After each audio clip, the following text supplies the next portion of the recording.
Aujourd'hui, direction le nord et plus exactement Roubaix. Nous allons à la piscine de Roubaix. Attention, n'arrivez pas vêtu de votre maillot de bain, bonnet sur la tête et serviette sur l'épaule. Si le nom piscine a survécu, le lieu aujourd'hui n'est plus dédié à la baignade, à moins qu'on ne parle d'un bain de culture et d'art. Aujourd'hui, c'est un musée, le musée d'art et d'industrie André Diligent, qu'on trouve sur place, dans un bâtiment devenu emblématique situé en plein cœur de Roubaix, qui doit donc son nom à ses vies antérieures. Le musée, ouvert en 2001, est en effet né sur le site d'une ancienne piscine art déco, embarquant aussi au passage les façades et une partie des bâtiments de l'ancien tissage Anard Prouveau. Aventure architecturale et patrimoniale, l'évolution de cette piscine d'autrefois pour devenir un musée contemporain sera au centre de nos échanges aujourd'hui avec la journaliste et autrice Claire de Crane. À deux pas de chez vous, une émission présentée par Émilie Mendoza. Un podcast ici en région.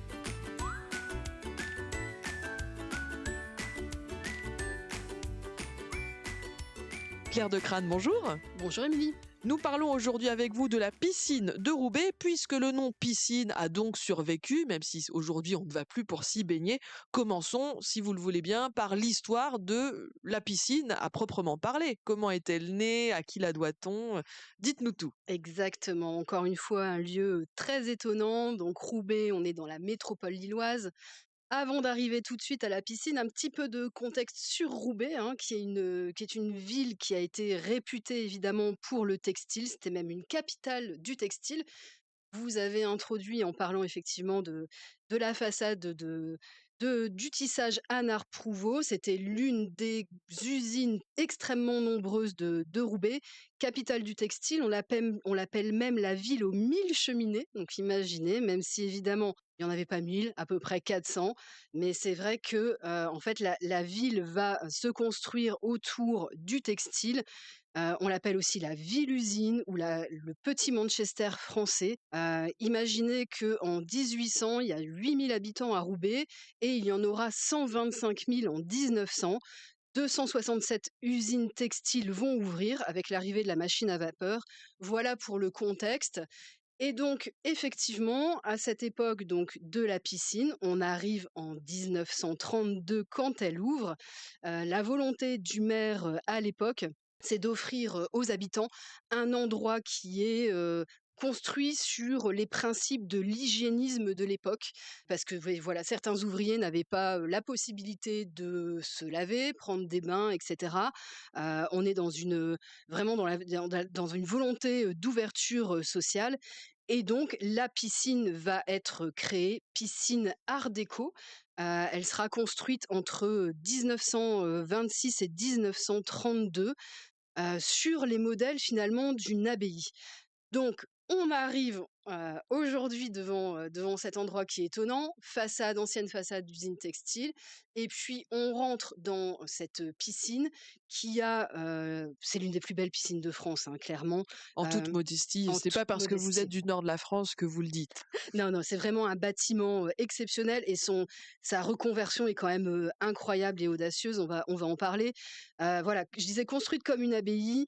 Il y a un cloître avec un jardin. La piscine, c'est un immense espace avec une voûte. Deux énormes verrières, le levant et le couchant du soleil qui y sont symbolisés. C'est une piscine qui pouvait accueillir 1 200 000 litres d'eau et dans laquelle se sont baignés des décennies de Roubaisiens de 1932 à 1985. Piscine construite sur 3 niveaux d'élévation, avec de magnifiques balustrades art déco. Je le disais, donc les 2 grandes verrières art déco également. Il faut que vous imaginiez des cabines de bain et de douche qui arborent toujours leurs briques émaillées, aux 12 couleurs de vert, de crème. Un endroit qui est pensé pour être extrêmement lumineux dès le début. Autour du bassin, on a un décor de mosaïque extraordinaire et puis des fontaines, enfin un lion qui est resté, un Neptune, un Poséidon. Voilà, c'est vraiment un lieu, extraordinaire et unique à son époque, un joyau de l'architecture art déco. Vous avez évoqué les cabines de bain.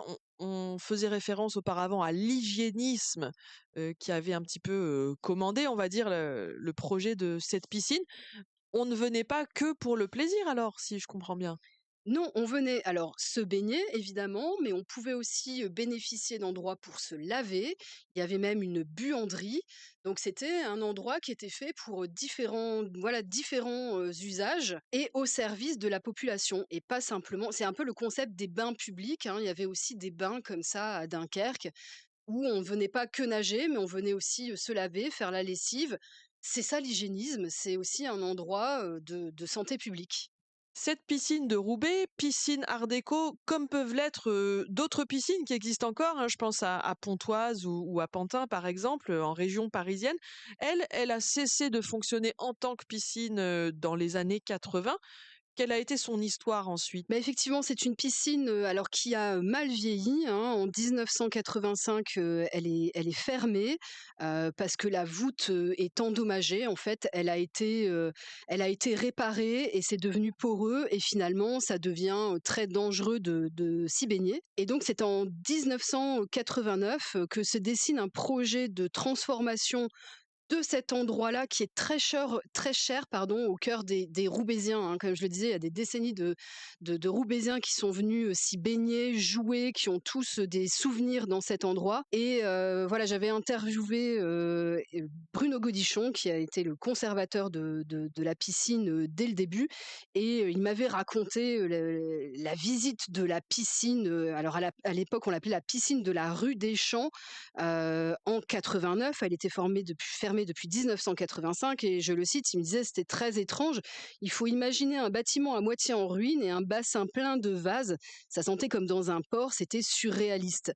Voilà et donc on avait pensé pour cette piscine des projets de cités universitaires, de volières exotiques, de boîtes de nuit et puis, finalement cet attachement des Roubaisiens pour la piscine, ça a été un élément déclencheur parce que la ville de Roubaix avait besoin de mettre ses collections dans un endroit, elle avait plus de musée, il y avait eu un musée dans l'hôtel de ville et c'est donc la piscine qui est choisie pour devenir le musée de Roubaix et donc on fait appel à quelqu'un qui est très connu, qui s'appelle Jean-Paul, pardon, Philippon, qui a été aussi l'architecte de la transformation de la gare, d'Orsay en musée. Donc il C'est s'y connaît en transformation de monuments et en changement d'usage. Exactement, c'est un projet de sauvegarde qui évidemment, l'intéressait. Donc c'est lui qui va travailler sur le projet de musée pour la piscine. Il a conservé cette architecture, caractéristique du musée de la piscine et donc ça va être, des années de restauration pour, sauver ce patrimoine, y installer les collections et donc le musée de la piscine ouvre en 2001. On l'appelle aujourd'hui le Petit Orsay du Nord.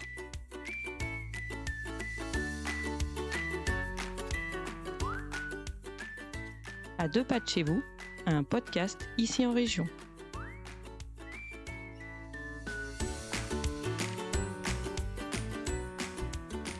Qu'est-ce qui reste encore aujourd'hui de cette piscine quand on visite le musée qu'elle est devenue? Alors, la piscine a vraiment gardé, cette idée d'être comme vous le disiez, un bassin, culturel où on s'immerge dans la culture et aussi finalement un bassin de vie.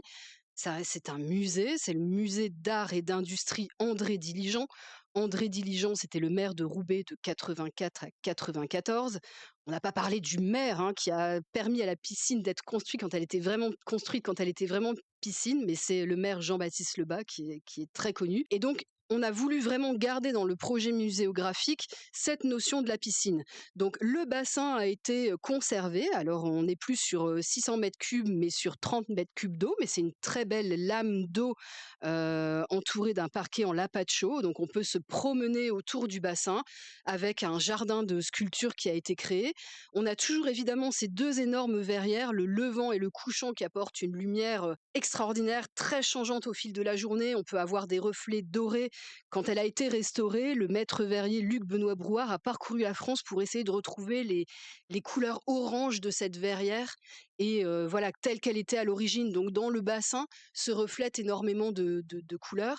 Ils ont eu l'intelligence aussi de créer une muséographie qui nous immerge dans cette ambiance de la piscine. Donc quand on se promène, on a des cris de baigneurs et des ambiances de bassin qui viennent nous interpeller. Et puis au premier étage, donc il y avait des cabines de douche. Il y a toujours des cabines de douche qui ont été réutilisées. On retrouve leurs matériaux. Hein. C'est cette brique émaillée qui est aussi typique du Nord. Et donc ce sont des lieux d'exposition. On se balade de cabine en cabine, hein, pour découvrir en particulier aussi des pièces de tissu, puisque voilà, le patrimoine industriel et textile de Roubaix est vraiment mis à l'honneur dans ce musée. On a aussi des vestiges au sous-sol. Hein. Sous la piscine, il y avait autrefois une énorme machinerie qui était nécessaire au fonctionnement de la buanderie et des bains. C'est un espace énorme que j'ai eu la chance de parcourir. On est sur 5000 mètres carrés où on trouve aujourd'hui le PC sécurité, les bureaux, les réserves.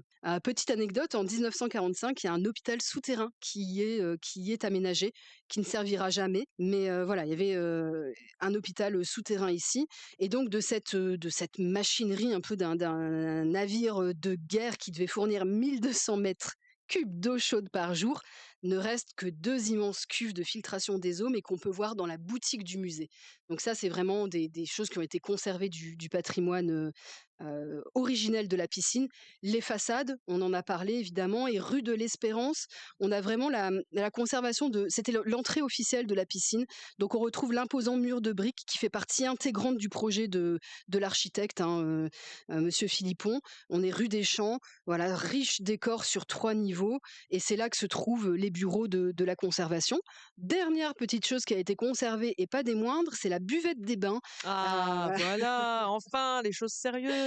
Voilà, et là on se désaltère à la buvette qui a été transformée en restaurant. On retrouve le grand comptoir originel en acajou massif et on a les tables, les chaises qui ont été refaites à l'identique, et le restaurant Mère qui est bien connu des amoureux de la gaufre lilloise, qui a investi les lieux pour proposer des gaufres et une carte qui évolue, voilà, au gré des expositions du musée. Voilà, on a vraiment voulu conserver l'âme de cet endroit à travers ces différents espaces. Pour revenir brièvement sur les expositions qu'on trouve sur place, vous avez évoqué des sculptures, vous avez évoqué des pièces de tissu. Le musée s'appelle Musée d'art et d'industrie. À quoi s'attendre quand on passe la porte de ce musée en termes d'expérience, de visite et d'œuvres qu'on va pouvoir découvrir? Ouais, c'est un musée où on peut largement passer la journée, voire plus, hein, sans s'ennuyer. Il y a effectivement des collections de tableaux, de sculptures, de céramique et de textiles et de tissus très très riches. Je vais y revenir. 8000 mètres carrés, 70 000 œuvres, donc c'est vraiment très conséquent. D'ailleurs, en 2018, il y a une nouvelle aile du musée qui a été aussi construite par l'architecte Philippon, pour abriter des collections qui racontent cette fois-ci l'histoire de Roubaix, l'histoire industrielle, l'histoire textile de Roubaix. Donc voilà, c'est vraiment une expérience culturelle extraordinaire. Concernant le textile, il faut savoir qu'il y a une tissuthèque dans le musée qui regroupe plus d'1 million d'échantillons textiles, des tissus de l'Égypte antique jusqu'à nos jours. Ça, c'est vraiment extraordinaire. Ça ne se visite pas tout le temps, mais par contre, des sélections de tissus sont choisies pour des expositions temporaires, et ça raconte vraiment toute l'histoire de Roubaix, parce que à Roubaix, on faisait du tissu d'ameublement, du tissu industriel, et même parfois, ces pièces très anciennes sont choisies par les Trois Suisses ou la Redoute, et même des créateurs de mode, pour relancer des collections. Donc voilà, c'est vraiment un lieu où les étudiants de l'ES-Mode, par exemple, viennent aussi pour s'inspirer. C'est un lieu très très très riche. À visiter donc la piscine de Roubaix, musée d'art et d'industrie André Diligent. Toutes les informations sur le musée sont sur le site roubaix-lapiscine.com. Et si vous voulez en savoir plus et explorer encore plus largement le nord de la France, je vous invite à lire, publié par Claire de Crane, mon invité, livre publié aux éditions Ici en Région, Sites remarquables et insolites du Nord-Pas-de-Calais. Merci beaucoup Claire de Crane. Merci Émilie. C'était À 2 pas de chez vous, présenté par Émilie Mendoza. Retrouvez tous nos livres, articles, podcasts et vidéos sur notre site internet icienregion.fr.